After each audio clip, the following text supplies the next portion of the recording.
तो गाइस, अगर आप पावर स्टार पवन सिंह के फैंस हैं तो इस वीडियो को शुरू से लेकर अंत तक जरूर देखिएगा, क्योंकि इस वीडियो में हम पावर स्टार पवन सिंह का बहुत ही धमकदार होली अपडेट लेकर आए हैं। तो गाइस, वीडियो को स्टार्ट करने से पहले आप हमारे चैनल पर नए हैं तो चैनल को हमारे सब्सक्राइब जरूर कर लें और साथ में बेल आइकन को जरूर दबाएं, ताकि पावर स्टार पवन सिंह का कोई भी अपडेट आए तो सबसे पहले आप तक पहुँचे। तो गाइस, मैं पहले वाले वीडियो में आपको बता दिया हूँ, अगर नहीं देखे हो तो एक वीडियो जाकर जरूर देखिएगा, क्योंकि उस वीडियो में मैं बताया हूँ पावर स्टार पवन सिंह का 22 तारीख से वीडियो शूटिंग होगा।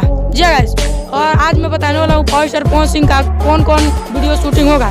तो गाइस, सबसे पहले मैं बता दूँ आपको कि पावर स्टार पवन सिंह का एक कॉमेडियन गाना शूटिंग होने वाला है। जी गाइस, कॉमेडियन गाना शूटिंग होने वाला है, जो कि पुदीना से हाई लेवल होने वाला है और इसका बजट भी बहुत ही हाई लेवल का होगा, जो कि पुदीना वाला सॉन्ग से इसमें बहुत ज़्यादा कॉमेडियन है। तो guys, power star Pawan Singh का बहुत ही जल्द आपको सॉन्ग सुनने को मिलेगा।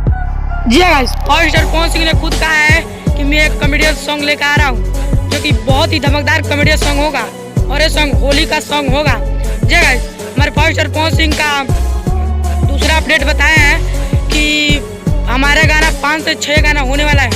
जी गाइस, 5 से 6 गाना होगा पावर स्टार पवन सिंह का, जो कि आप जानते हैं पावर स्टार पवन सिंह का सॉन्ग आता है तो कितने तेजी से वायरल होता है। और आप बस इंतजार कीजिए कि गाना आएगा, बहुत जल्द आपको सुनने को मिलेगा। जी गाइस, और आप सुनने बिना नहीं जाएंगे। जी गाइस, अगर पावर स्टार पवन सिंह का गाना का पोस्टर आता है तो आपको हम जरूर देंगे। मिलते हैं अगले वीडियो में, तब तक के लिए जय हिंद, जय भारत, स्वस्थ रहिए और मस्त रहिए।